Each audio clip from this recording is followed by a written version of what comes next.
They elbowed her in the face, right in front of 20 recruits and half the training staff. Called it an accident, laughed it off, told her to shake it out. But here's the thing about hitting a Navy SEAL in the face, especially one like Lieutenant Commander Tara Reeves, you better pray she doesn't get up. Because Tara? She never gets mad. She just waits, and then she reminds you, loud and clear, that some people don't need to yell to make you regret ever crossing them. The mat still stank of old sweat and rubber when Tara walked in that afternoon. Light cut through the gym's high windows, dust floating everywhere like glitter in a sunbeam. For recruits were already locked in grappling matches, grunting and slamming each other around hard enough to rattle the cinderblock walls. It was the sort of place where every echo sounded like a drumbeat, and every mistake got seen by someone. A couple recruits glanced up, two straightened, one smirked, but nobody saluted. She didn't need them to. Tara had learned a long time ago that respect doesn't come from barking orders. It comes from reading a room-like terrain. She clocked Chief Petty Officer Dolan, standing just a little too close to the action, voice booming over everyone, and Petty Officer Marson off to the side, laughing to himself. The younger instructors didn't even bother to participate, just watch from the shadows. And then there were the recruits. Some were focused, others just moving through the motions, and right there Private Chun, 5'4" on a good day, getting tossed around by a guy twice her size. Dolan just kept barking, again, like saying it louder would fix bad technique. Tara watched Chun get taken down the same way, 3 times in a row, and that was when she finally moved.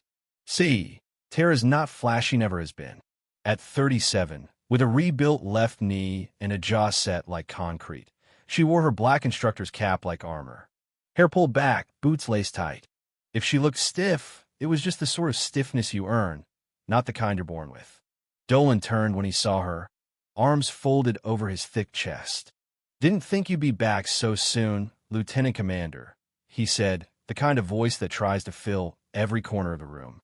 "Rehab clears faster than gossip." Tara shot back, and a couple recruits tried not to laugh. Dolan didn't. He nodded toward the mat, where a big recruit just squeezed another until he tapped out. "Looks like we need a demo," Dolan said, loud enough for the whole gym to hear. "Maybe the boys need to learn from a SEAL with real technique." And he grinned, daring her. You could see where this was headed from a mile away. Tara just knelt down with the recruits, quiet and clinical. "Reset," she told them. "Calm. Same grip, just redirect, don't overpower." She showed them, slow and precise. No theater, just correction. Dolan laughed behind her. "Guess the textbook speaks for itself." She didn't answer, but the tension shifted like someone holding their breath, just waiting for the snap. It didn't take long. When the next round started, Dolan came in close. "Some of these techniques look better in the manual than on the mat," he called out. "Maybe the recruits need a little proof." Tara kept her eyes on her students. "They're learning fine," she said, but Dolan waved the trainees away. "Nah, let's show him how it's done. Reeves and Maliv demo." Tara just looked at him. "This isn't necessary." He grinned. "You worried I'll mess up your knee again?" "I'm worried you'll teach them something they shouldn't repeat." I got a few snickers, but Dolan was already in showtime mode. They squared off. Dolan, bouncing like he was 20, Tara quiet and focused. Marson had the stopwatch. Ready. The whistle blew. Dolan lunged. Tara sidestepped, redirected his arm, let his own weight take him down, textbook clean. Some of the recruits actually murmured. But Dolan didn't reset. He came in again hard. Grabbed her wrist, twisted it, put a little extra torque in. Tara broke the grip, pivoted out, still professional, still calm. But you could see his ego getting bruised faster than his body. Then he faked a grapple, hooked her ankle, swept her legs. She hit the match roll, came up. "Enough," she said low. He ignored her, grabbed her shoulder for another throw. She parried, but this time the elbow came out of nowhere, cracked her across the face. Small, sharp final. Every sound in the gym died. Tara staggered, blood trickling from the corner of her lip. Dolan froze. The recruits stared, some wide-eyed, some pretending they hadn't seen a thing. She straightened, wiped the blood off, looked Dolan dead in the eye. "Demo's over." Walked off the mat, not a word more. Silence filled the room. the kind that tells you everyone just watched something important break. Dolan looked around for support. No one met his eyes. Private Chun stood frozen, mouth open. Hayes and Marson exchanged that, uh-oh, look you get when a line's been crossed and nobody knows what happens next. Dolan tried to rally back to drills, but nobody moved the same. Tara walked the hall, breath steady, boots striking the floor. She didn't even stop at medical paperwork, just Barry's things. In the locker room, she stared at her bruised face in the mirror, watched blood swirl down the drain, and for a second, she was back in Coronado, surf pounding, instructors screaming, "You don't belong here." She remembered the guy with the prosthetic leg who told her, never fight their noise. Outlast it. You earn respect by never asking for it. Her phone buzzed a text from her sister in Sacramento. "How's the knee?" Tara just typed back, "Good. Getting stronger." Sent it, set the phone down. She'd spent her whole career proving patience is a weapon. You can win 100 fights, but what scares bullies is control the kind they can't break. She opened her black folder. Tomorrow's schedule, safety clearances, her name at the top. Phase 4 blindfolded reaction control drills. The part of the manual that Dolan always ignored. She traced her finger down the page. Every move documented, every standard written, all signed off by command. Tomorrow, she'd be leading the drill blindfolded, nothing outside regulation, and everyone would see who really understood discipline. Later, her phone buzzed Hayes again. Dolan spinning it. Says you couldn't handle full contact. Tara just looked at her bruise in the mirror, let him talk. Tomorrow, the mat would do the talking.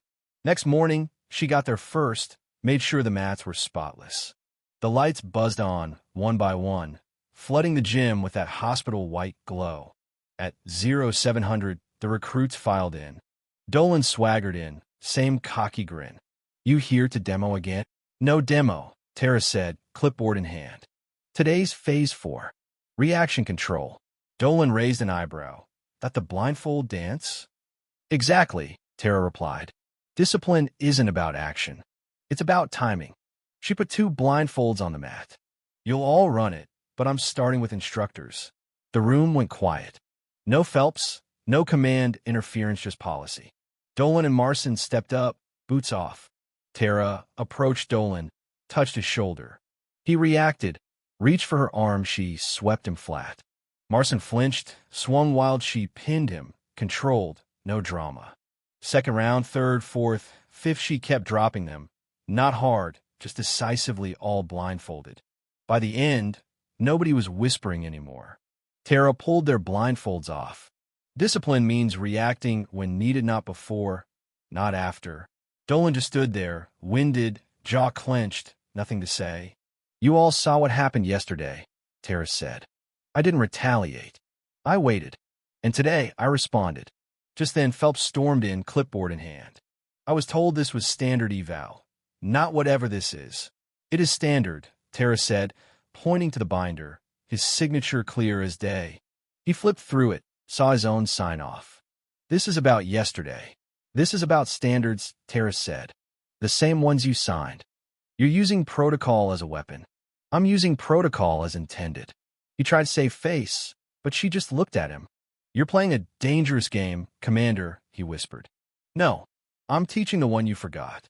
The room watched the standoff. "Fine," he muttered, "dismiss them. This isn't a lesson, it's a message." Tara just stepped to the mat, tossed him a practice baton. "Blindfold me." "What?" "Blindfold me." One recruit tied the cloth.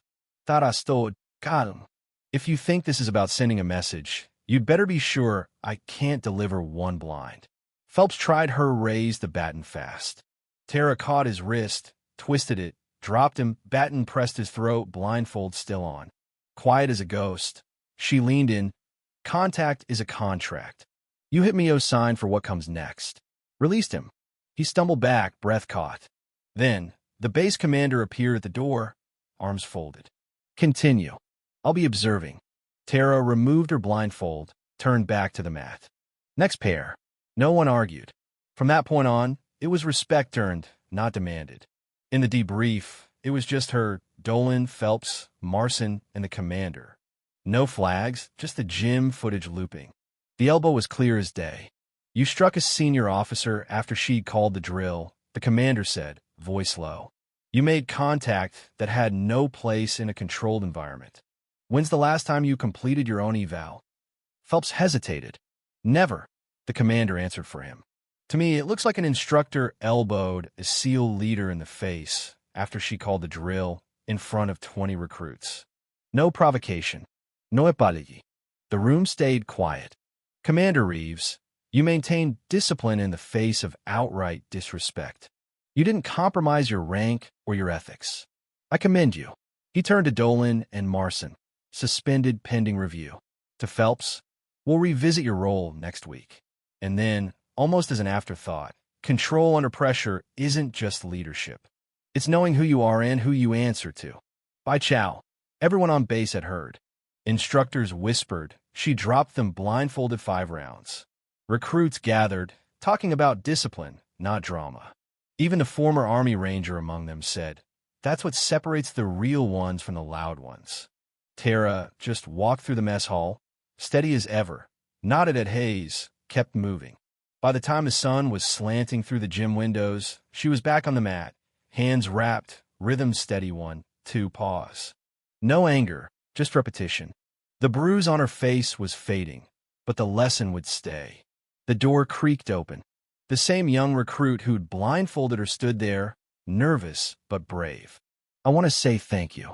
For not flinching, for not yelling, for proving what needed to be proven. Tara smiled just a little. It's not about fighting back, she said. It's about teaching them you don't break that easy. The recruit grinned. Well, it worked. See you on the mat tomorrow. Tara nodded. Early. She turned back to the bag 1, 2, 3. Discipline, not noise. Control, not vengeance. The bruise would heal, but the message that would echo. Would you have kept your cool like Tara after being hit in front of everyone? Is discipline really stronger than revenge, especially when everyone's watching? Ever seen someone earn respect without raising their voice? Drop your thoughts in the comments. I read every single one. And if this story reminded you that strength isn't loud, it's steady and controlled, hit like, subscribe, turn on the bell, and share it with someone who needs to know being underestimated is sometimes your greatest weapon. We drop stories like this every day, so your next mission's already waiting. Just check what's on screen now, and I'll see you tomorrow, same time, same place.